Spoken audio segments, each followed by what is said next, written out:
Bone measurements have established the average stature of the adult as about 5 feet 3 3/4 inches. The Moundville culture man was noticeably smaller and much more delicate in bone structure and features than the popular conception of the American Indian. Ooh, step right up, the night is alive. Whispers in the dark, where the lost souls thrive. Twisted laughter echoes, haunting you afraid. In this carnival of shadows, pleasure lines with pain. Bright lights flicker, masking the dread. In the winding alleys where the restless are fed. Siren calls of pleasure, keep your heart close. Every corner hides secrets, a danger stows. Welcome to the carnival, where desire. The mystery of life, a challenge to the human mind ever since time began, answered instinctively by the development of all the world's religions. Basic impetus of centuries of painstaking research. The solution? Not mere satisfaction of idle curiosity, but a new and better rule for future living, new safeguards for human happiness. Important contributions have been made through the related sciences of archaeology and anthropology. Nothing yet as to how human life originated, but at least a thread laboriously woven as to where, and as to the geographical direction of man's journeyings from slow and painful beginnings somewhere in the subtropical regions of the Mediterranean basin or of southern Asia. Ever struggling upward with the passage of millennia, man pressed eastward and northward as far as the great ice cap would permit. At last the world's climate grew warmer, the ice cap began to retreat, and finally a means of progress was opened from Asia across narrow Bering Strait. Some unknown Columbus discovered America perhaps 10,000 years ago. Southward were more favorable climes, and these first inhabitants of America spread and multiplied. Civilizations rose and fell. From one of these, in what is now Mexico, centuries ago an upsurge of culture poured into the region of our lower Mississippi Valley. All this information is the result of the same sort of conscientious research as that at Mound State Park in Alabama. Nature unadorned is no fickle jade. Change, as the scientist sees it, is a process extremely slow. Contrary to popular belief, where it has remained untouched by human agencies, the earth today is much the same as it was when human life began. Thousands of years ago, the same beautiful clouds rolled over Alabama, and down from her interior on its way to the sea flowed the stream now called the Warrior. Here it is within the short memory of the present generation that human agencies have wrought their change. Centuries ago, there were broad, deep pools and shoals where Mother Earth's rocky skeleton lay bare. Pools that abounded in fish, shoals that were paved with mussels whose iridescent shells tossed back in sparkling splendor sunlight caught from cloud-flecked skies above. Today, a system of federal-owned locks keeps the Warrior's waters at a constant navigable level, while modern riverboats nurse their broods of barges up and down between the industrial city of Birmingham to the north and the proud old Gulf port of Mobile to the south. The story of Mound State Park at Moundville, Alabama, is one of this river of antiquity and of the warrior of today, reminiscent of a strange, peace-loving, industrious, and highly organized people who were led to their home by the river's friendly waters, fished its pools for much of their subsistence, and used its shells to express an appreciation of beauty which has remained across the ages to mark them a race of superior intelligence. A story of the warrior, too, current in its application to modern ideas of public recreation. From the coast of the Gulf of Mexico, along which the civilization traveled to Moundville, is about 225 miles by way of the Tombigbee and Warrior Rivers, natural waterways for the ancient inhabitants. Moundville was the center of the culture, although there are minor evidences of it at 3 other nearby places. In the central part of this ancient city, there are 34 mounds in a clustered group, 18 of which form a hollow square, most of them oriented very close to the cardinal points of the compass. They are medium to large mounds, and all of them of the truncated pyramid type. The entire metropolis comprised about 300 acres, part of which is now occupied by the town of Moundville. It is on the central tract of 175 acres owned by the Alabama Museum of Natural History and embracing the principal mounds that Mound State Park is being developed. These Moundville people have been called an industrious people. The magnitude of the task they performed in building the mounds may be cited as proof. The largest mound is 58 1/2 feet high and covers about 1 3/4 acres. It was once, like all the others, sharply rectangular, almost square. 28 of the mounds have been measured. They contain approximately 350,000 cubic yards of packed dirt. There is reason to believe that the dirt was carried in woven baskets, each holding about 35 pounds, more than 100 basket loads to the cubic yard. Using the estimate of 20 minutes as the time required to make a round trip with one basket load, one arrives at the astounding total of more than 1 million man-days of work. That is, one man toiling from sun up till sundown for more than 4,500 years. The population of the area probably never exceeded 3,000. Occupancy and this amazingly industrious mound building must have continued over a long period. Prodigious energy in glorification of some deity, for all these mounds are of the ceremonial or domiciliary class. They're not burial mounds. Atop most of them, if not all, were temples. Ramp construction is a detail which seems to link them to earlier structures in Middle America. The construction method of both temples and dwellings, the latter clustered about the mounds, has been established. Green saplings of appropriate size were embedded in trenches and drawn together at the top by withes of cane and reed. There were circular bowl-shaped fireplaces in the centers of both temples and dwellings, and the smoke curled out through holes left in the roofs. Formal seats of the same modeled clay as that in the fireplaces are still found in both temples and dwellings, for the ceremonial chief in the temple and for the patriarchal master in the dwelling. Plaster made of mud and cane leaves was used in the lower part of each structure. A thatch of cane leaves and grass covered the upper portion. In excavating, as the basis for scientific conclusion, meticulous care must be exercised. Any single square inch of the entire 175 acres at Moundville may disclose invaluable information. Here is a practical example of searching for a needle in a haystack. The first step is to plot the area into uniform mathematical squares. These squares and numbers on a corresponding sheet record absolutely everything of interest that is found. There is reason to believe that in the Moundville culture scheme of things, cemeteries as we know them were not important. The living kept their dead very near to them. Burials were apparently made underneath the dirt floor of the house in which the family of the deceased was living at the time. Pits were about 18 inches deep. Bodies were usually fully extended on their backs. Bundle burials were rare. Stone discs and slabs are characteristic of the Moundville culture, more than 80 of such objects having been found. They are invariably made of sandstone, similar to material outcroppings above Tuscaloosa, about 18 miles to the north. Not only is their mechanical precision remarkable, but also the incised designs with which they are decorated.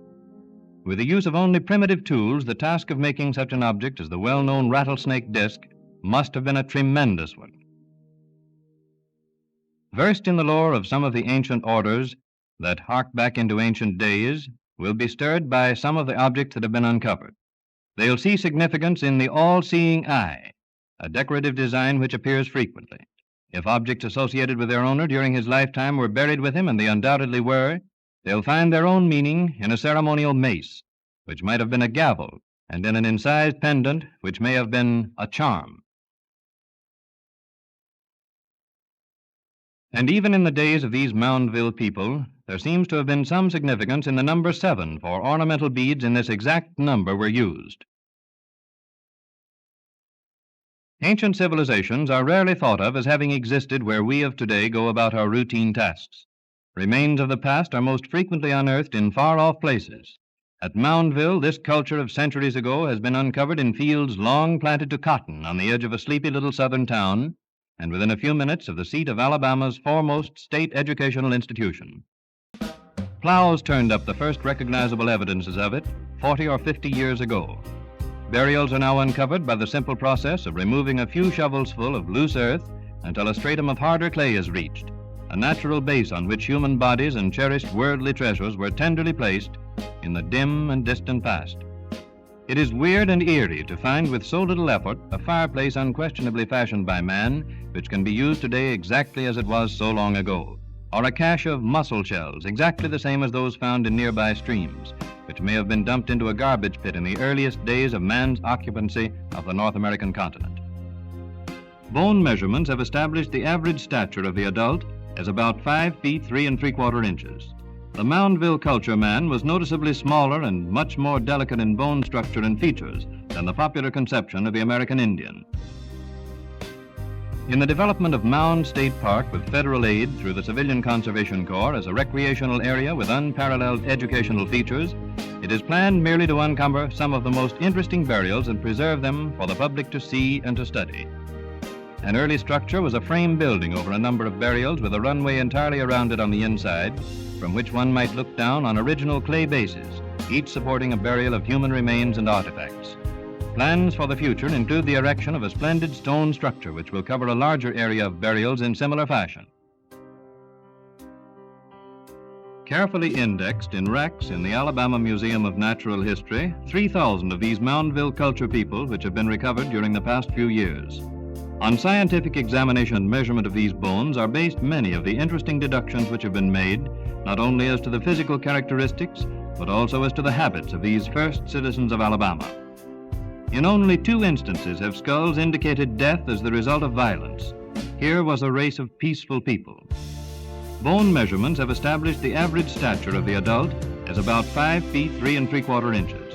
The Moundville culture man was noticeably smaller and much more delicate in bone structure and features than the popular conception of the American Indian. In the 3,000 cases available for examination, there are, of course, the bones of both men and women and of all ages. There are indeed the bones of unborn babes. Approximate age of the individuals is determined to some extent by the teeth, which are present in most of the skulls uncovered.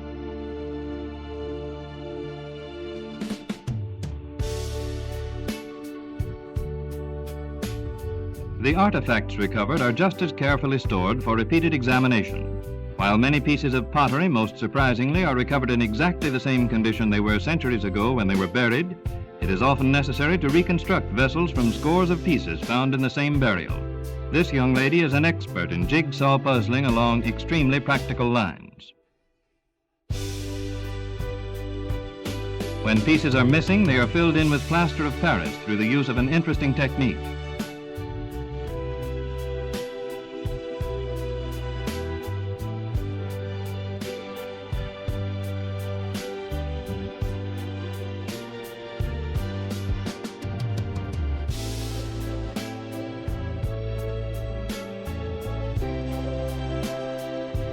On pieces selected for public exhibition, a final step in the restoration is the definition of the incised designs with white paint. Pottery making seems to have been the chief art of the Moundville culture people. Pots, bowls, and water bottles are the pieces most frequently found. They are shell-tempered and of several types of ware. Pots are normally plain except for handles and effigy shapes. Many of the bowls are adorned with splendid designs, and water bottles often carry the most elaborate engravings. Individualism of design was the established rule. Rarely is a duplicate found.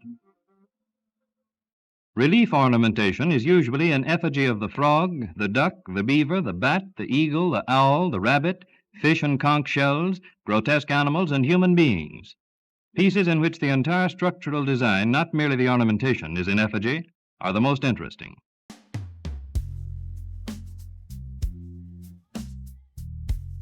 It is not so much the manufacture of pottery, although a remarkable percentage of it is excellent ware, but rather the intricate and delicate incised designs which give the Moundville culture pottery such a distinct and interesting type. As a rule, the incised lines are so delicately executed that one can scarcely feel them with the fingers. Water bottles provide the best examples of this incision work.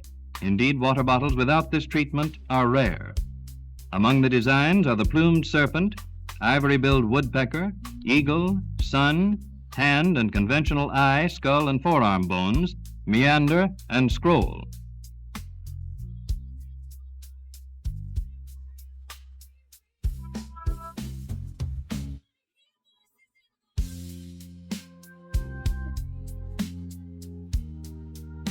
Art objects for personal adornment were mostly shell. Little metal is found. From the large marine conch shells, Fulgur perversum, were cut lovely gorgets, elaborately carved and decorated.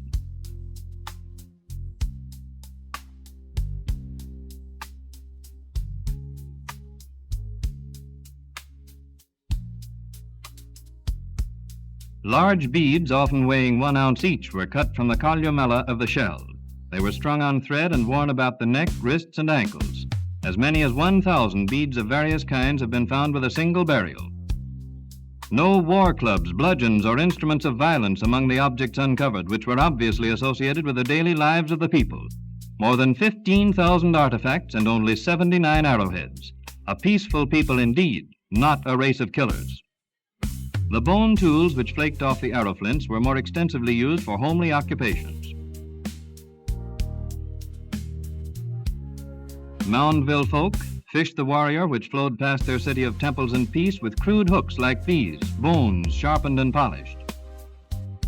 While paint is rarely found on pottery, the frequency with which it is encountered in burials and refuse heaps suggests its common use for some other purpose, perhaps for personal adornment. Grinding and cutting stones of varying degrees of hardness frequently found explain the manufacture of the discs. Stones almost identical are used today in Alabama's important marble industry. Stones for another use, pipes. So few are found that they may have been community, not individual possessions. There's tobacco ash in each.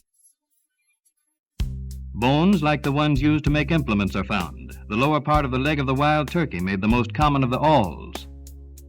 Mute shadows of ancient animal life, not greatly different from that of the area today. The Civilian Conservation Corps participation at Mound Park is varied. Under expert supervision, the boys are doing the excavating.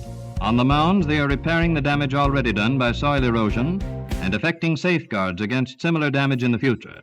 They're scheduled to build various park structures, including the museum. For the many people already visiting the park, and the record has been showing more than 1,000 a month, they serve as guides, not only on the park property, but at control points along the nearby highways. Informal group lectures in the park are given by trained technicians, but the boys have become so well informed on the subject that they answer intelligently most questions asked them. The Corps association with Mound State Park exemplifies one of those fine underlying principles of the Civilian Conservation Corps movement, sometimes overlooked. Wherever the Corps works, there are agencies and individuals just as much interested in the boys themselves as in their work. Here, it's the Alabama Museum of Natural History. Few boys who have worked at Mound State Park have failed to profit from educational help not only offered, but pressed upon them by the museum officials. Their interest has been stirred not only by Moundville culture artifacts, but also by other museum research, notably the discovery of the petrified remains of prehistoric animals which swam over much of the present area of Alabama when it was ocean bed. While the educational features will always predominate, the area is well adapted to the more obvious forms of recreation. Along the river are beautiful wooded gullies, and here the Corps has built a system of foot trails. Luscious fried chicken, Southern style, is already appearing with great regularity on park picnic tables. Under the plan of development, children and adults are playing in the same waters and amid practically the same scenic charms as were present centuries ago when the Moundville culture was born. Ooh, step right up, the night is alive. Whispers in the dark, where the lost souls thrive. Twisted laughter echoes, haunting you afraid. In this carnival of shadows, pleasure lines with pain.